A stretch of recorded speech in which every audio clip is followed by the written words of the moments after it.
Hi, drawing students. So this is our first topic in our semester, and we are going to discuss line. So line is this basic part of all things, like all the elements. It's everywhere, even if you don't recognize it. Our goal is to help you see it and understand it better and to just be able to use it to explore making art.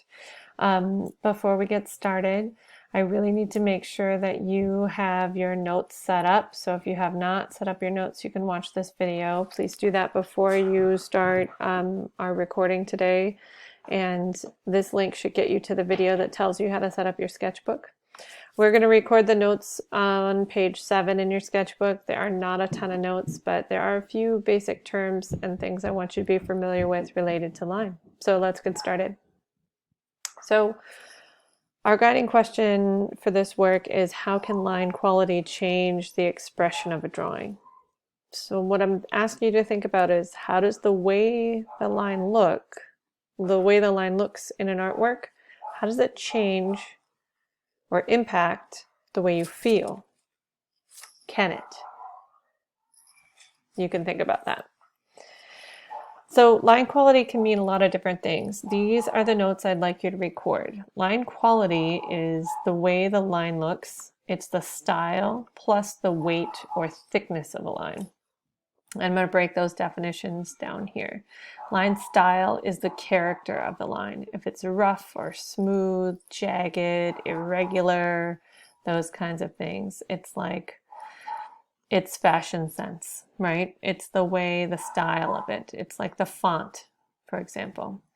Line weight is how thick or thin the line appears. So this is like whether or not you have it in bold or if you have it in the thinnest possible variation. Variation, that word is another important word that you'll hear me throw around. Vary meaning to differ or to change, something that changes. So having some variation in your line is important. Non-objective. Non-objective is a style of art making that includes no object or subject. So non meaning no, right? It's an artwork with no object or subject. Sometimes to really appreciate the quality of a line, you have to see it in a non-objective format. You could recognize how much it is doing to convey emotion or express an idea just with the way it looks. If there's no thing you're looking at, you're not looking at a picture of a dog or a cat or a house or a person. It's just the line in the artwork. Another term that you should know for our work for the whole semester is thumbnail sketch. Thumbnail sketches are small sketches we use to plan or build ideas or explore things. A couple of different pieces of line that are important to be aware of: vertical, horizontal, diagonal. These are all directions. The direction of your line also plays a role in how people feel about the lines you make and the way it makes someone understand what you're expressing. Vertical lines typically represent strength. You'll see political candidates stand in front of big vertical structures or structures with tall vertical lines in them to make themselves appear more strong and powerful. Horizontal lines represent safety. So subliminally, we will understand that a place is safe if it has a lot of horizontal lines. Diagonal lines represent instability or activity. So the direction of your lines that you make essentially can convey meaning without the viewer even, registering it right away. And then, of course, these little doodles down here are examples of style and direction kind of put together.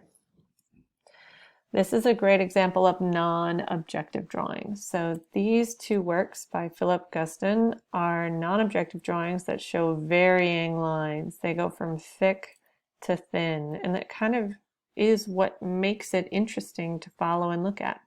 Now, these are non-objective drawings because there's no distinguishable object or thing within them. Another artist that does work like this, her name is Bridget Riley. So this is referred to as a op art piece that is non-objective. So the way the line appears, thick, and thin changes the illusion, so it looks like it's waving or moving. And then you have the quality of it changing here from light to dark. It also contributes to the movement you see. There's a couple of artists right now that I wanted to bring to your attention because this line-specific work isn't just old practice, it's new and modern. You can check out this video by Heather Hansen. It shows you her making non-objective, beautiful line drawings using her body. She is an artist making art now in the world. She was trained as a dancer, but then also was interested in visual art. So she combined the two, and you can check this out. Another artist on the other side of the world from Heather Hansen, who's based in New York, is Yosuke Goda. Yosuke Goda does amazing work with line variations, thick and thin and irregular, making drawings all over rooms. He is paid to make drawings that cover entire spaces. So you can check out this little video of his work as well. Just looking at the way line can influence art, I'm going to show you two images side by side of people. So here's Edward Hopper's drawing of a woman. And here's Kathy Kolowitz's drawing of a woman. And if you look at the way the lines appear in these drawings, they're very different. They express completely different moods and feelings. The thin, fragile line here gives a very different vibe than the thick and rushed lines of Kathy Kolowitz's work. Same idea, I want you to compare this piece, Rembrandt's drawing of a landscape, with Vincent van Gogh's drawing of a landscape.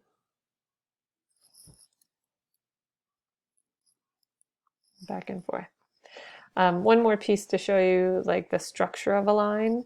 These are very stiff, tight, rigid lines, and they're very thin and sharp. This also changes the way we feel about a piece. So really important, I want you to recognize how line can impact the expression of a work. Here's some student examples of non-objective drawing that show different emotion.